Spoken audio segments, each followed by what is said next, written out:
हरे कृष्णा, राधे राधे।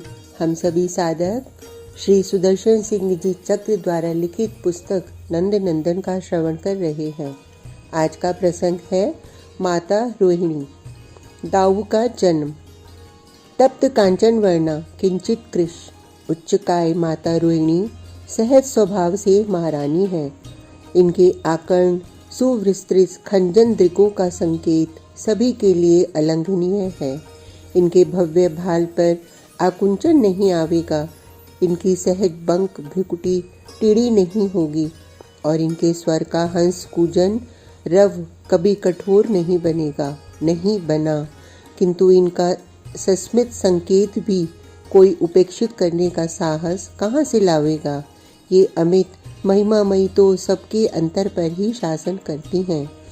किसी से कैसी भी परिस्थिति में उद्विग्न होना इन्होंने जाना ही नहीं, और इनसे उद्वेग, इन वात्सल्यमयी से भला किसी को भी उद्वेग हो सकता है। ये तो सबकी व्यथा मिटाने को, सबके सिहरते प्राणों को स्नेह से सहलाने को ही मानो अवतीर्ण हुई हैं।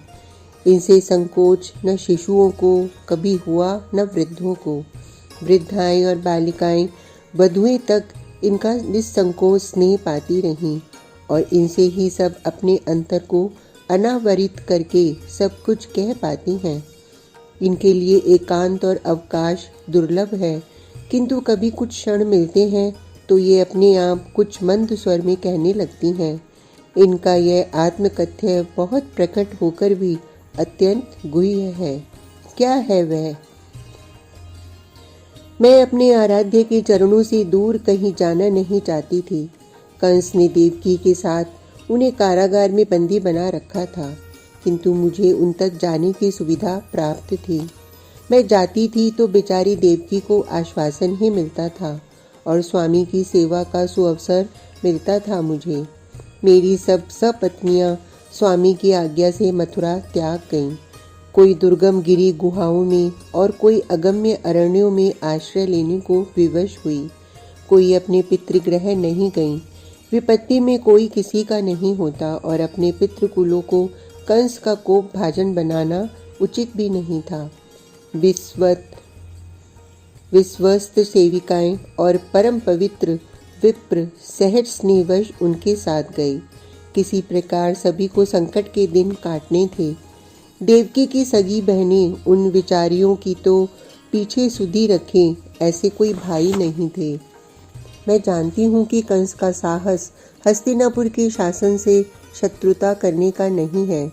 यदि मैं वहाँ अपने पितृगृह जाना चाहती तो वह मुझे रोक भी नहीं सकता था, किंतु मेरे स्वामी कारागार में थे। सगी अनुजा जैसे देवकी की संतान जनते ही मार दी जाती थी। मैं ही अकेली थी जिसे बंदी गृह में जाने की अनुमति थी। मैं स्वामी को छोड़कर कहीं भी नहीं जाना चाहती थी। कंस पर भी मुझे क्रोध नहीं था। वह शूर था, किंतु अंतर में उतना ही कापुरुष था। कुसंग में पड़ गया था, मरण के भय से कुछ भी करने को उद्यत हो गया था। वह भीत, कायर, निरंतर मानसिक अशांतिग्रस्त कृपा का ही पात्र था, और मुझे तो मरण का भय नहीं था। वह मुझे मार ही तो देता। मैं अंतर्वतनी हो गई। देवकी का वह अत्यंत कातर अनुरोध, स्वामी का वंश ही नष्ट हुआ जा रहा है। सचमुच मेरी किसी भी सपत्नी को अब तक संतान नहीं थी, और अब तो वे बेचारियां मथुरा से ही दूर चली गई थीं। देवकी की संतानें कंस के कोप की आहुति बनती जा रही थीं। मैं अंतर्वतनी हुई और समय समीप आने लगा तो देवकी ने और स्वामी ने भी अपनी शपथ देकर मुझे विवश कर दिया मथुरा त्याग के लिए। गोकुल समीप था, यहाँ कम से कम स्वामी का समाचार तो मैं पा सकती थी। विपत्ति व्यक्ति से सब कुछ करा लेती है। मैंने पुरुष वेश धारण किया और अश्वारोही बनकर प्रातःकाल ही मथुरा से निकली थी। यही अवसर था जब कंस के असुरपुर रक्षक असावधान रहते थे। वे उन्नीदे होते थे, अतः किसी भी ओर भी अधिक ध्यान नहीं दे सकते थे। मुझे कोई बाधा नहीं हुई, किसी ने रोका नहीं, कुछ पूछा भी नहीं, क्योंकि मेरे पास कुछ सामग्री नहीं थी। मुझे तो प्रातः पर्यटन का कोई व्यसनी माना गया होगा। मथुरा के नगर द्वार से निकलकर मैंने अश्व को दौड़ा दिया था। स्वामी का यह श्वेत अश्व अब भी यहाँ है और सभी उसकी बड़ी श्रद्धा से सेवा करते हैं। बड़े बूढ़े गोप तक उसे सिर आदर से झुकाते हैं। सब कहते हैं ये अश्वराज शुभ वाहक बनकर गोकुल में आए। इनके चरण आए तो यहाँ घरों में शिशुओं की किलकारियाँ गूंजने लगीं। बहुत सीधा, बहुत स्वामी भक्त है ये पशु। मुझे देखते ही ऐसे प्रसन्न होता है जैसे उसमें नवीन प्राण आ गया हो। अब तो मैंने उसे बृजपति को दे दिया है, किंतु उसकी तो वे पूजा करते हैं। कोई उस पर आरोहण की चर्चा भी नहीं सुनना चाहता। उस दिन इस अश्व को संभवतः मेरी कठिनाई समझ में आ गई थी। वह द्रुत गति से चलता हुआ भी सावधान था कि मुझे झटके न लगे। मैं उसे सीधे बृजपति के द्वार पर ले आई और उतरकर अंतपुर में चली आई। उस वेश में किसी भी पुरुष के सम्मुख पड़ने में मुझे अत्यंत लज्जा का अनुभव हो रहा था। मुझे तब हंसी आई जब छोटे देवर नंद जी ने सुनाया था कि हम सब लोगों ने तो समझा था कि ब्रजेश्वरी के कोई दूर संबंध के अनुज आए हैं, क्योंकि निकट संबंध के होते तो हम सबसे भी मिलकर अंतपुर में जाते। बहन को कोई बहुत आवश्यक संदेश देना होगा। अश्व को हमने संभाल लिया और उस संदेश की प्रतीक्षा करने लगे। मैं ब्रजेश्वरी के कंठ से आते ही लिपट गई तो ये भी चौंक पड़ी। मैंने झटके से उष्णीश फेंक दी और रो पड़ी थी, बहन तुम्हारी और श्री ब्रजराज की शरण आई हूँ। मेरे मुख पर हाथ धर दिया था यशोदा ने। तुम यह सब कहकर मुझे पाप भागिनी मत बनाओ जीजी। मैं और बृहस्पति भी तुम्हारे सेवक सेविकाएं हैं। यह गोकुल तुम्हारा। श्री विजेश्वर संदेश पाते ही अंतपुर में आए। नंद रानी ने उन्हें अलग ही बतलाया बहुत धीरे से, और सुनकर मेरे सम्मुख आकर दोनों हाथ जोड़कर वे झुक गए। भाभी चरण वंदन करता हूँ। भगवती पूर्णमासी पधारी थीं तो हमें उनके रूप में जगदम्बा मिली थी, किंतु गोकुलेश्वरी तो आज प्राप्त हुई। हम सब अनपढ़ हैं, अरण्यानी हैं, किंतु आपके सेवक हैं। आदेश देने में कभी संकोच करेंगी तो हमें बहुत कष्ट होगा। अब आप इस अपने गृह गोष्ठ गोकुल का स्वामित्व संभालने आ गई। हम सब निश्चिंत हुए। शरण तो आप देंगी हम सबको। मैं क्या कहती, अब तक मैंने वस्त्र भी नहीं बदले थे। मेरी कठिनाई समझी यशोदा ने और वे मुझे शीघ्र वहाँ से कक्ष में ले गईं। पुरुष वेश में बृजपति के सम्मुख खड़े होने की लज्जा मैं ही समझ सकती हूँ। तिल तंदुल, श्याम श्वेत केश, पाटल वस्त्र, किंचित स्थूल, तुंदिल काय, इंदु कांति, भव्य श्रमश्रु बृजपति मेरे स्वामी से आयु में बहुत बड़े हैं। स्वामी साथ हों तो ये उनके पितृतुल्य प्रतीत होंगे। और ब्रजेश्वरी यशोदा मुझसे व्यय में बहुत बड़ी हैं। इनका गौर वर्ण, घुंघराले श्याम केश, कुछ भरा शरीर, आभूषण भूषित मुझसे तो बहुत भव्य है, किंतु आयु का श्रेष्ठत्व शूद्रों में स्वीकार किया जाता है। स्वामी क्षत्रिय हैं, अतः बृहस्पति उन्हें बड़ा भाई मानते हैं, इसलिए मुझे भाभी कहने का उन्हें स्वत्व है। लेकिन मैं क्या करूं, उनको देवर कहने अथवा उनका नाम लेने की बात मैं सोच ही नहीं पाती। उनके सामने आते ही मुझे सहज संकोच होता है। वे मुझे ज्येष्ठ ही लगते हैं। मैं हार गई ब्रजेश्वरी से। ये मुझे बहन या जीजी कहती हैं, क्योंकि मैं क्षत्रिय हूँ। बहुत बड़ी है ये व्यय में मुझसे, किंतु मैंने बहन कहा तो पैर पकड़कर बैठ गई।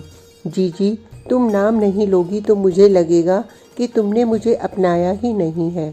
मैं बाध्य होकर इन्हें यशोदा कहने लगी हूँ।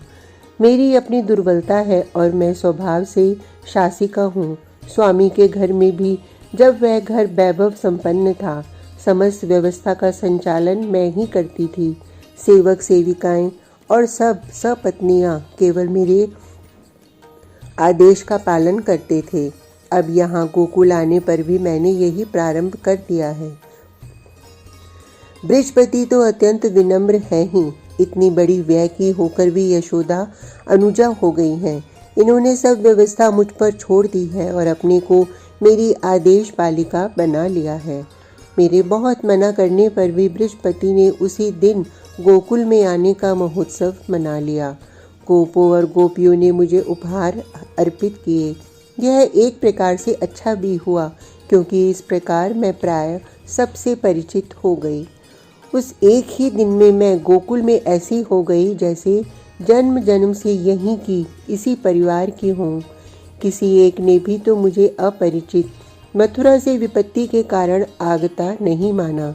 सब मेरे आगमन को अहोभाग्य शुभ शकुन मान रहे थे और मुझे भी सब परिचित स्वजन ही लग रहे थे। अपरिचय जन्य संकोच मुझे किसी के भी सामने नहीं हुआ। भगवती पूर्णमासी पधारी तो मैं जैसे ही उनके पदों में प्रणत होकर बैठी, उनका मधुमंगल आकर गोद में ही बैठ गया। वह मेरे मुख की ओर मुख करके बोला, माँ, हमारा दादा आ रहा है ना, तुम उसे लाओगी यहाँ। यह भोला सुंदर बालक, किंतु लज्जा से मैंने सिर झुका लिया। धीरे से इससे कहा, बड़े तो तुम हो, जो आवेगा वह तुम्हारा छोटा भैया होगा, तुम उसके दादा हो। नहीं माँ, यह कहने लगा, हम सब सखाओं का वही दादा है, वह आ रहा है तो मेरे सब सखा आवेंगे। भैया मेरी गोद से उठकर वह यशोदा की गोद में जा बैठा। दादा आ रहा है, मेरा सखा भी आवेगा। बहुत भोला, बहुत चंचल, बहुत बोलने वाला बड़ा प्यारा बालक है मधुमंगल। यह तो मुझे पीछे पता चला कि यह जन्म सिद्ध है और महर्षि शांडिल्य भी इसका सम्मान करते हैं, किंतु यहाँ गोकुल में तो हम में सबको यह ही सरल विनोदी बालक ही लगता है। श्री बृहस्पति की, यशोदा की और उनसे भी अधिक हटी उनकी धाय मुखरा की बहुत मनुहारे करनी पड़ी मुझे, इसलिए कि ये मुझे निराभरणा साधारण वस्त्र में संयम पूर्वक रहने दें।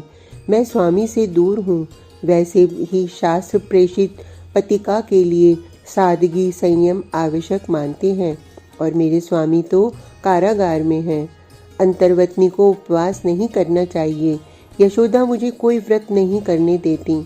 मैं इनके बड़े बड़े लोचनों में अश्रु नहीं देख पाती और ये है कि अंगराग पुष्पमाल्य छोड़ बैठी हैं, क्योंकि मैं इनका उपभोग नहीं करती। इनके कारण मुझे अपने सब नियम शिथिल कर देने पड़े हैं। बृहस्पति अनेक बार यशोदा के माध्यम से मुझसे आग्रह पूर्वक पूछ चुके हैं, मुझे कोई दोहद होता है? मुझे पति से दूरस्था अभाग्नि के मन में उत्साह है कि मुझे कोई दोहद होता है। मेरी बात ही किसी की समझ में नहीं आती कि मेरी इच्छा किसी निर्जन एकांत में चुपचाप मौन बैठे रहने की होती है। सब इसे मेरी मनस्थिति की उदासीनता मानते हैं। कोई भी इसे मेरा दोहद स्वीकार करने को प्रस्तुत नहीं है। यहाँ सब दिन गिनने में लगे हैं, सब में बहुत उत्साह बहुत उत्कंठा है, किंतु मेरे उदर में जो आया है उसे तो उत्कंठा जान ही नहीं पड़ती। वह कहाँ बाहर आने को उत्सुक है। 9 महीने पर सबको शिशु होते हैं, किंतु मेरा तो 11वां महीना भी बीत रहा है। अनेक बार बहुत दिनों वर्षों पर बच्चे होने की कथाएं सुनी हैं। यह मेरे ही फूटे भाग्य में आएगा किसे पता था। मैं स्वामी का वंश बचाने आई और पता नहीं कौन मेरे उदर में आ बैठा है। महर्षि शांडिल्य, भगवती पूर्णमासी भी कहती हैं कि असाधारण महापुरुष आने वाले होते हैं तो इसी प्रकार अधिक समय लगता है। मुझ पति से दूरस्था को जननी बनाने की साध किसके मन में जागी होगी। बृहस्पति बार बार अनुरोध करते हैं, यशोदा हट करती हैं। यहाँ के गोप नायकों की वृद्धाएं ही नहीं, देवी पूर्णमासी तक अनेक बार आकर सस्नेह कह गईं, मुझे श्रम नहीं करना चाहिए, अमुक अमुक सावधानी रखनी चाहिए, अंततः सबका ध्यान मुझ पर ही क्यों है। बृहस्पति के सब भाइयों अंतर्वतनी हैं। वृद्धा प्राय प्रलंबकाय उपनंद पत्नी तुंगी और पीवरी को भी इतनी सावधानी का संकेत नहीं दिया जाता। सारे गोकुल का स्नेह श्रद्धा सम्मान मुझे एक साथ मिल गया है। मैं इसका शतांश भी तो प्रतिदान में समर्था नहीं हूँ। ये स्वप्न भी अद्भुत होते हैं। मैं समझ ही नहीं पाती हूँ कि स्वप्न ही था या कुछ और। यशोदा सुनकर हंसने लगी तो और किसी से कह भी नहीं सकती, सब हंसेंगी। आज ब्रह्म मुहूर्त में उठी तो अचानक गिर पड़ी, जैसे चक्कर आ गया हो मुझे। मैं गिर पड़ी थी, इतना निश्चित है, क्योंकि फिर भूमि पर से ही उठी हूँ। लगा कि अत्यंत वेदना से छटपटाने लगी हूँ। बहुत भयंकर पीड़ा है मेरे उदर में, किंतु मुख से चीत्कार तक नहीं फूट रही है। उस पीड़ा से मेरे उदर में जो पिंड था बाहर आ गया। वह क्या था मैं देख नहीं सकी, मूर्छिता हो गई। उस मूर्छा में कोई तेजोमयी अष्टभुजा देवी मेरे समीप आई। उसने सब हाथ जोड़कर मस्तक झुकाकर मुझे प्रणाम किया और बोली, माँ मुझे क्षमा करना, मैं तुम्हारी स्नेह भाजना बालिका हूँ। तुम्हारे गर्भ का आकर्षण करना पड़ा है मुझे सर्वेश्वर के आदेश से। अब भगवान अनंत आपके उदर में आ गए। वह देवी अदृश्य हो गई। मुझे लगा कि अत्यंत उज्जवल ज्योतिर्मय सहस्त्र फणा कोई महासर्प मेरे मुख से मेरे उदर में प्रविष्ट हो गया। मैं घबराकर मूर्छा से जागी तो वहाँ कुछ भी नहीं था, केवल मैं भूमि पर पड़ी थी। मैंने अपने उदर पर हाथ फेरा, वह यथावत था। भूमि को बहुत देर तक देखती रही, किंतु वहाँ रक्त का एक सीकर भी नहीं था। स्वप्न में गर्भपात हुआ, पता नहीं यह किस अमंगल का सूचक था। इस स्वप्न की चिंता बहुत नहीं करनी पड़ी। बृहस्पति ने उसे दिन सायंकाल सुनाया। मथुरा से लौटे गोप ने वहाँ सुना है कि क्रूर कंस ने इस बार किसी कुटिल उपाय से देवकी का गर्भपात करा दिया है। बेचारी देवकी, मुझे उस दुखिया बहन का मुख उस रात नहीं भूला। मैं उस रात सो नहीं सकी। हाय, तो मेरा स्वप्न देवकी के गर्भपात का सूचक था, किंतु इससे अंतर क्या पड़ा। वैसे भी कंस उस शिशु को जन्मते ही मार डालता। देवकी के लिए तो यह अच्छा ही हुआ। जीवित शिशु उत्पन्न होकर मार दिया जाए, इससे गर्भस्थ को मार देना कम त्रासदायक है। यह युक्ति प्रारंभ से कंस को सूझ गई होती तो देवकी को व्यथा कम होती। अब देवकी का अष्टम गर्भ आवेगा, नारायण उसकी रक्षा करें, इसी की प्रतीक्षा में सब उत्पात हो रहे हैं। इस प्रकार अनेक भावनाएं उठ रही थी और स्वयं मेरी अपनी अवस्था भी मुझे आश्चर्य में डाली थी। पीछे तो मैं इन आश्चर्यजनक बातों की धीरे धीरे अभ्यस्त हो गई। बात मेरे तक ही नहीं थी। अब मुझे कक्ष में कभी अकेली तो शयन करने नहीं दिया जाता था। मेरे समीप दो कुशल धात्रियां सदा रहती थीं। वे भी चौंक कर जाग गईं। संपूर्ण कक्ष अद्भुत प्रकाश से परिपूर्ण हो उठा था। एक अकल्पित दिव्य सुरभि फैल गई थी। मेरे ऊपर कक्ष में अंतरिक्ष से सुमन झरने लगे थे। इन सुमनों को धात्रियों ने संग्रह करके सबको ही दिखलाया था। ये हम सबके अपरिचित सुंदर सुकुमार पुष्प गोपियों ने प्रसाद की भांति ले लिए और वे किसी के घर भी म्लान नहीं हुए। पूरे वर्ष भर पीछे वे स्वयं अदृश्य हो गए। मैं देखती थी, केवल मैं देखती थी कि अरुण वर्ण श्वेत शमश्रु सृष्टिकर्ता त्रिलोचन गंगाधर सहस्त्राक्ष सुरेंद्र शुंडधर चंद्रभाल गणपति तथा शत सहस्त्र अन्य परिचित अपरिचित देवताओं से कक्ष भर गया है और सब सांजलि स्तुति करते हुए मुझ पर पुष्पार्पण कर रहे हैं। भगवती पूर्णमासी ने सुनकर अंजलि बांधकर मुझे प्रणाम कर लिया। यह कहकर, अनंत जननी, आपके उदर में जो आ गए हैं वे सुरों के नित्य सेव्य हैं। ये अद्भुत दृश्य सुरभि सुमन ज्योत्सना नंदग्रह में सबके लिए शीघ्र सामान्य हो गए। मेरे शरीर में भी उस विचित्र स्वप्न के पश्चात ही परिवर्तन हो गया। मुझे अपना शरीर पुष्प के समान भारहीन लगने लगा। सभी साग्रह मुझे कुछ भी करने नहीं देते थे, किंतु मुझे लगता था कि मेरे भीतर स्वास्थ्य शक्ति का अनंत प्रवाह उमड़ पड़ा है। मुझे श्रांति क्लांति कभी हुई भी थी, यह भी विस्मृत हो गया। इतना सब था, किंतु मेरे मन में आह्लाद नहीं था। एक शांति थी। नीरव शांत बैठा रहना मुझे प्रिय लगता था। सब कहते थे कि मेरे अंग अंग से कांति झर रही है। देवी पूर्णमासी अब प्रतिदिन अधिक समय मेरे समीप ही व्यतीत करने लगी थी और मधुमंगल तो रात्रि में भी मेरे अंक में सो रहने का अनेक बार आग्रह कर बैठता था, उसे समझाकर ही भगवती आश्रम ले जाती थीं। मुझे तो वह समय भी भली प्रकार स्मरण है जब दाऊ भूमिष्ठ हुआ। मुझे कोई वेदना नहीं हुई। मैं मूर्छिता तो क्या होती, निंद्रिता भी नहीं थी। भगवती पूर्णमासी भवन में ही थी। भाद्र शुक्ल षष्ठी बुधवार का मध्य दिन था। महर्षि शांडिल्य समाचार पाकर शीघ्र आ गए। यद्यपि उस समय वर्षा हो रही थी और आज कक्ष में, प्रांगण में सर्वत्र वे दिव्य पुष्प राशि राशि झर रहे थे। मैं सद्य प्रसूता, किंतु इतनी स्वस्थ सशक्त थी कि उठ सकती थी, चल सकती थी। मुझे तो धात्री ने चुपचाप पड़े रहने को विवश कर रखा था। पड़े पड़े मैं सुन रही थी कि गोकुल में महोत्सव के वाद्य बजने लगे हैं। बृहस्पति ने जात कर्म संस्कार सविधि कराया। अंततः ये मेरे स्वामी के भाई ही तो हैं। सहस्त्रों गोदान किया इन्होंने। गोपों और गोपियों ने वह आनंद मंगल मनाया कि मुझे उसका वर्णन सुन सुनकर उठकर उसमें सम्मिलित होने का उत्साह होता था। ब्रिजेश्वरी यशोदा ने आज मेरे गोकुल आने के पश्चात से संपूर्ण श्रृंगार पहली बार धारण किया था। इनके अपने ही पुत्र हुआ हो, इतना उल्लास, और इतना ही उल्लास तो था एक एक गोपी में। उत्सव अभी नहीं, कंस को समाचार नहीं मिलना चाहिए।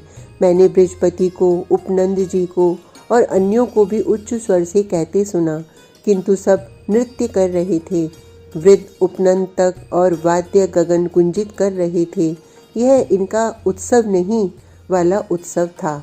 भगवती पूर्णमासी ने मुझसे षष्ठी पूजन के पश्चात कहा था, बुधवार को मध्याह्न के समय तुला लग्न में स्वाति नक्षत्र के द्वितीय चरण में यह कुमार हुआ है। तुला ही राशि है। लग्न में चंद्रमा, शुक्र तथा शनि है।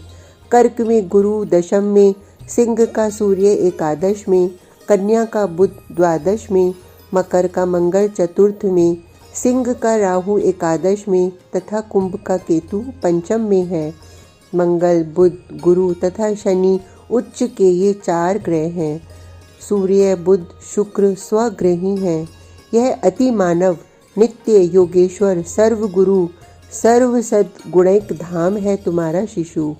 मैंने अनुरोध करके किसी प्रकार यशोदा को और बृहस्पति को प्रस्तुत किया कि इस शिशु के संस्कारों को अभी वे रहने दें।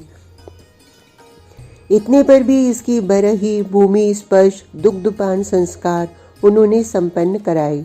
स्वयं यशोदा ने इसे दक्षिणावर्त शंख से दूध पिलाकर इसका धात्री होना अपने लिए सौभाग्य माना। सब कुछ हुआ, किंतु अपनी भाग्यहीना माता का यह शिशु गूंगा निकला। यह न बोला, न खड़ा हुआ, न चला। इसने तो घुटनों के बल भी खिसकने का प्रयत्न नहीं किया।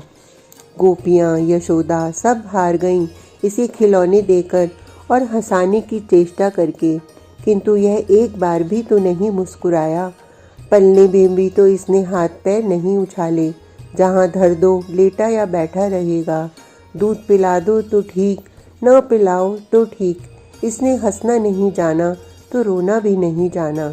बस कुछ देखता सा, घूरता सा रहता था आकाश की ओर। मधुमंगल है कि जब इसके समीप मुख ले जाकर इसे दादा कहकर पुकारता है, यह धीरे से हाथ उठाकर उसके मुख पर धर देता है। इतनी चेष्टा भी दूसरों के साथ यह नहीं करता। मधुमंगल कहता है, यह अपने अनुज की, मेरे सखा की प्रतीक्षा कर रहा है। महर्षि शांडिल्य और भगवती पूर्णमासी भी यही कहती हैं। यह गूंगा नहीं है, यह अपंग भी नहीं है, यह प्रतीक्षा कर रहा है। मुझ भाग्यहीन का यह पुत्र, लेकिन अब मुझे संतोष हो गया है। मेरी अनुजा से भी अधिक स्नेहमय यशोदा के पैर भारी हो गए हैं।